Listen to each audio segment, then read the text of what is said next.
Bonjour Paul Sanders. Bonjour Jean-Philippe. Paul Sanders, vous êtes professeur associé à Neoma Business School.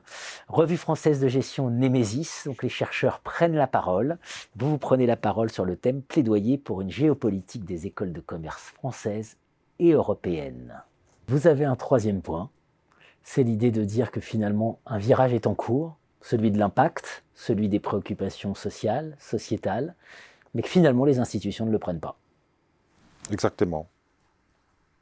Donc les règles du jeu sont en train de changer parce que les CNRS, la section 37 en 2020, a abandonné une de ces règles du jeu imposées par les modèles anglo-saxons aux universitaires français et européens, c'est-à-dire cette obligation de publier dans les peer-reviewed journals, donc dans les revues à comité de lecture qui sont soi-disant d'une qualité toute particulière et qui sont indépassables finalement.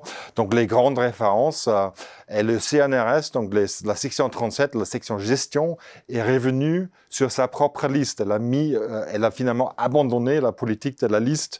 Elle admet que finalement ça avait une utilité à un moment, il y a 20 ans, quand il n'y avait pas suffisamment de recherche des qualités, où il fallait vraiment faire, où les chercheurs français et européens devaient faire la compétition ou rentrer dans les jeux de la compétition, de la concurrence avec les anglo-saxons. Mais maintenant, ils disent en gros que la liste n'a plus cette utilité-là. Et surtout, on remarque maintenant des effets pervers des listes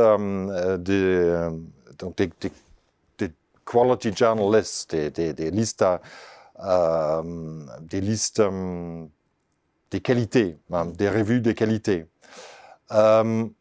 Donc et ces mouvements n'ont pas du tout été suivis par les écoles parce qu'on voit très bien que ce qui se trame actuellement dans les écoles, c'est de se rabattre sur d'autres listes parce que les listes, il y en a une profusion de listes différentes. Donc, les listes, il n'y manque pas, mais ce qui devient de plus en plus clair, que des institutions qui font vraiment la référence, ou qui devraient normalement faire la référence, ils font pas la référence auprès des directions dans les écoles des commerces, donc les directions qui supervisent l'activité de recherche. Et ça, c'est quand même une anomalie, à mon avis, que le CNRS n'est pas écouté. Donc, le CNRS est écouté quand il s'agit d'utiliser sa liste pour l'évaluation des profs, mais le CNRS n'est pas écouté quand il abandonne la liste et préconise plutôt d'autres manières de faire l'évaluation des chercheurs en gestion. Voilà, un tournant dont auraient pu, dont peuvent encore se saisir les institutions. C'est ça le cœur de votre message. Il est urgent que ce tournant, elles le prennent. Espérons-le.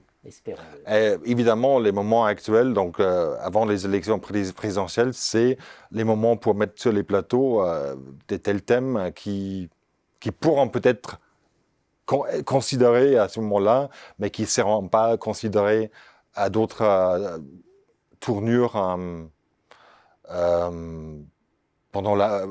d'autres tournures. Ou à d'autres moments. Merci Paul Sanders.